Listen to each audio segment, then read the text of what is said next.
Hello students, welcome to my YouTube channel programme.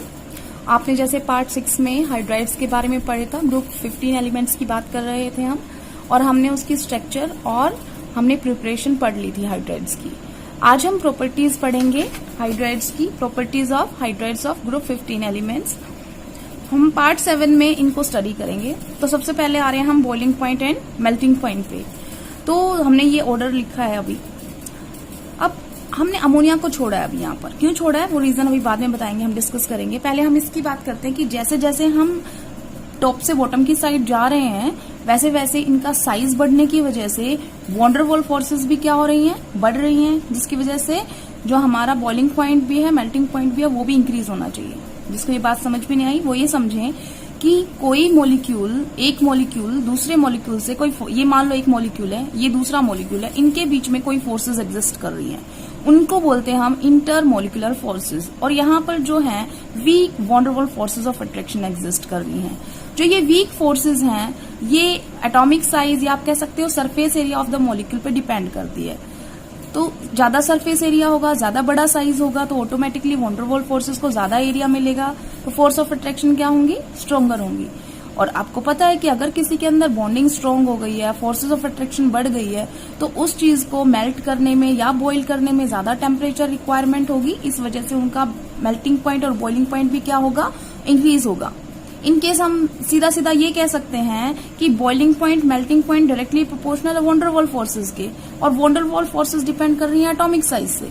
और क्योंकि group 15 में जब हम फॉस्फोरस से बिस्मुथीन पे जा रहे हैं, यहाँ फॉस्फीन से बिस्मुथीन पे जा रहे हैं, तो साइज जो है फॉस्फोरस से बिस्मुथ एटम का इंक्रीज हो रहा है। एटमिक साइज इंक्रीज होने की वजह से वॉन डर वाल फोर्सेस भी इंक्रीज होंगी प्रोपोर्शनेटली। और क्योंकि von der Waals forces increase कर रही हैं तो बॉइलिंग पॉइंट और मेल्टिंग पॉइंट आल्सो इंक्रीजेस। तीनों एक दूसरे के डायरेक्टली प्रोपोर्शनल है।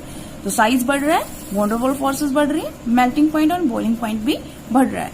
बट यहाँ पे मैंने कुछ नहीं लिखा। रीजन क्या है कि यहाँ पे आपके हिसाब से अभी क्या होना चाहिए था कि भाई इसका साइज बड़ा है तो इसकी फोर्सेस ज्यादा होंगी, तो मेल्टिंग पॉइंट इसका ज्यादा होना चाहिए। बट ऐसा नहीं होता। क्यों नहीं होता?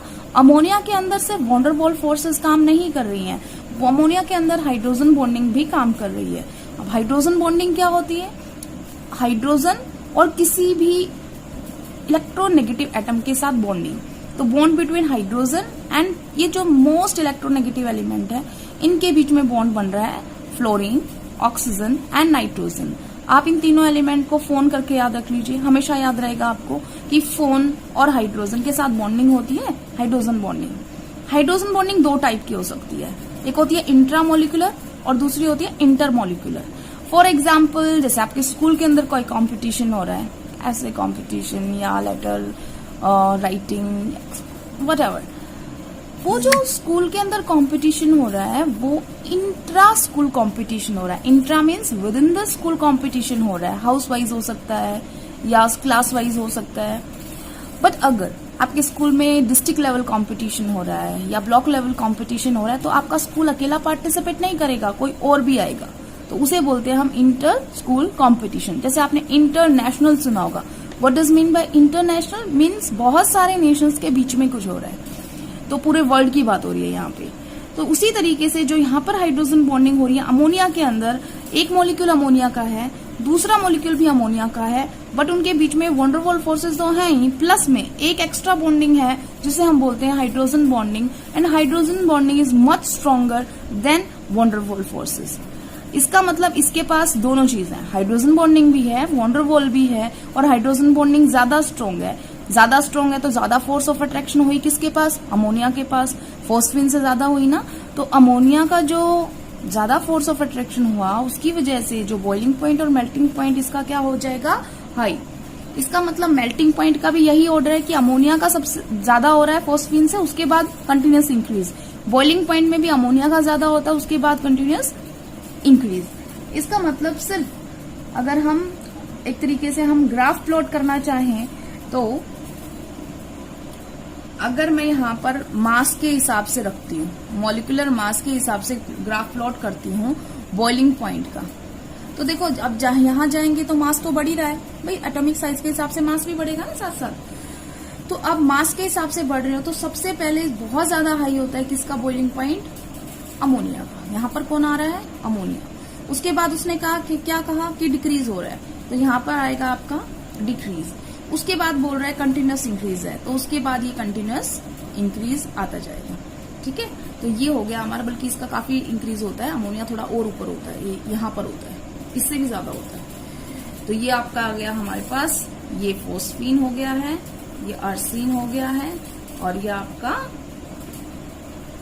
स्टिबिन हो गया है।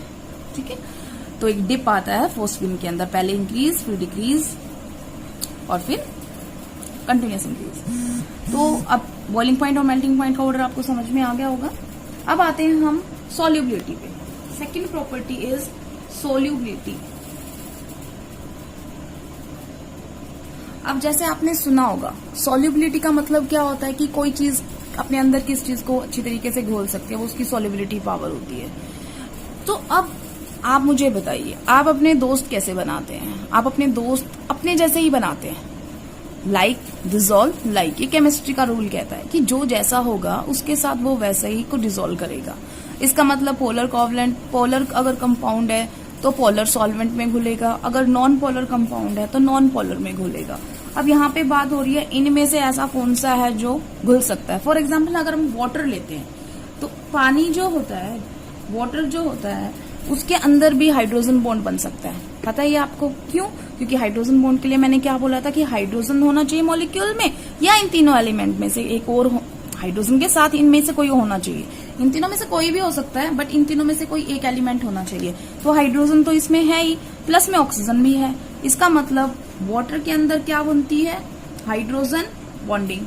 और इनमें से ऐसा कौन सा मॉलिक्यूल है जिसके अंदर हाइड्रोजन बॉन्डिंग बन रही है? वो हमारे पास कौन है, अमोनिया। तो अमोनिया के अंदर भी क्या बनती है, हाइड्रोजन बॉन्डिंग। दोनों एक जैसे हो गए ना, इस वजह से अमोनिया जो होती है पानी में सॉल्युबल हो जाती है। लेकिन बाकी जो होंगे, तो अमोनिया तो हमने लिख दिया क्या हो गई, पानी में सॉल्युबल। लेकिन जो अदर हैं जैसे फॉस्फीन है, अर्सिन है, स्टिबिन है, ये सब क्या पानी में सॉल्युबल नहीं होंगे। रीजन बता सकते हैं, क्योंकि ये हाइड्रोजन बॉन्डिंग बना सकता है, ये हाइड्रोजन बॉन्डिंग नहीं बना सकते, तो ये सॉल्युबल नहीं होंगे। अब हम आते हैं तीसरी प्रॉपर्टी पे, दैट इज थर्मल स्टेबिलिटी।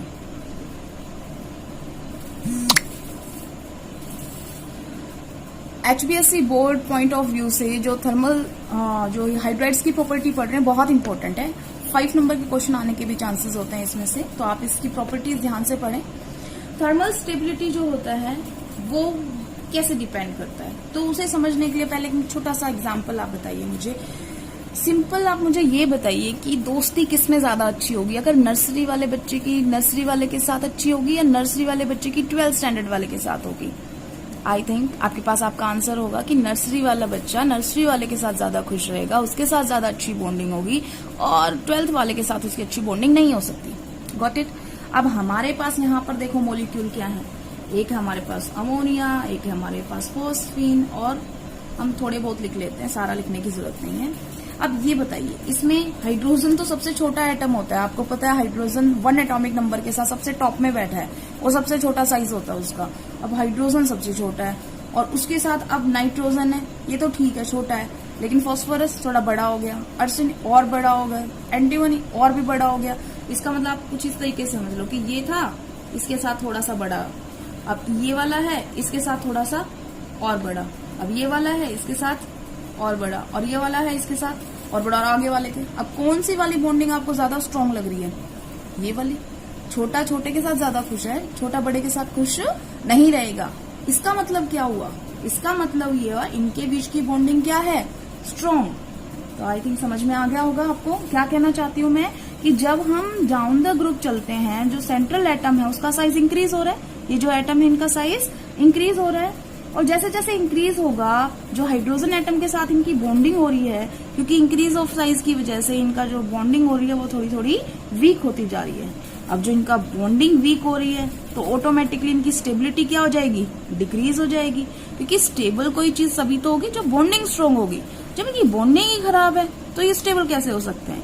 इसका मतलब जैसे जैसे साइज बढ़ता जाएगा वैसे वैसे इनकी बॉन्डिंग और वीक होती जाएगी और वैसे वैसे इनकी थर्मल स्टेबिलिटी डिक्रीज करती जाएगी। इसका मतलब अगर मैं पूरा ग्रुप लिख दूं, यहाँ पर विष्णुथिन भी लिख दिया है मैंने, तो जैसे जैसे हम साइज यहाँ पे बढ़ा रहे हैं, तो सबसे बड़ा साइज इसका, ये 12th का बच्चा है, ये नर्सरी का है, ये 10th का बच्चा है, ये नर्सरी का, ये 7th का बच्चा है, ये नर्सरी का, तो सबसे सही कौन है, ये।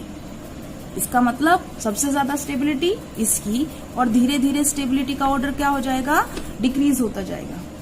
समझ में आ गया? क्या रीजन बताया है मैंने? रीजन क्या है? रीजन है कि साइज इंक्रीज कर रहा है डाउन द ग्रुप।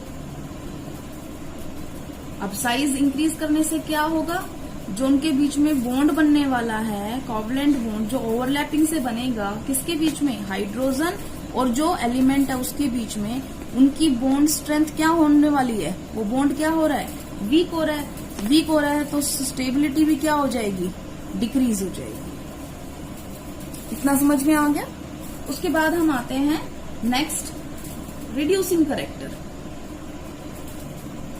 ये इसी से लिंक है, रिड्यूसिंग करेक्टर। अब रिड्यूसिंग करेक्टर एक तरीके से क्या होता है कि कोई कैसे किसी को हेल्प कर सकता है रिडक्शन में। अब आप मुझे सीधी सी बात करो, बताओ रिडक्शन क्या होता है, एडिशन ऑफ हाइड्रोजन, ठीक है।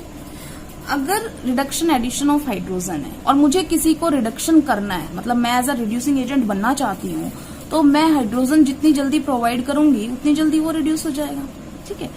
तो अब इनको देख के बताओ, इनमें से हाइड्रोजन निकलने के चांसेस किसके ज्यादा हैं? भाई सीधी सी बात है, जिसकी थर्मल स्टेबिलिटी सबसे ज्यादा होगी वो तो अपना देना ही नहीं चाहता, उसका बॉन्ड तो स्ट्रांग है। और जिसकी बनी नहीं रही, नर्सरी और 12th वाले की दोस्ती है, यहाँ पे ये तो बहुत वीक है, 1 सेकंड में टूट जानी है इनकी। इसका मतलब हाइड्रोजन इजीली रिमूव हो जाएगा, और हाइड्रोजन इजीली रिमूव हो जाएगा, इसका मतलब सबसे अच्छा रिड्यूसिंग एजेंट कौन है, विष्णुतीन, और सबसे बेकार कौन है, अमोनिया इस ग्रुप के अंदर। तो इसका मतलब रिड्यूसिंग करेक्टर क्या होता है, reducing character increases down the group. क्यों? क्योंकि थर्मल स्टेबिलिटी क्या हो रही है, डिक्रीज कर रही है, ठीक है। इतना समझ में आ गया? अब हम नेक्स्ट प्रॉपर्टी पढ़ेंगे, बेसिक करेक्टर। उसमें थोड़ा टाइम लेने वाला है, तो हम आज के लिए इतना ही। Thank you.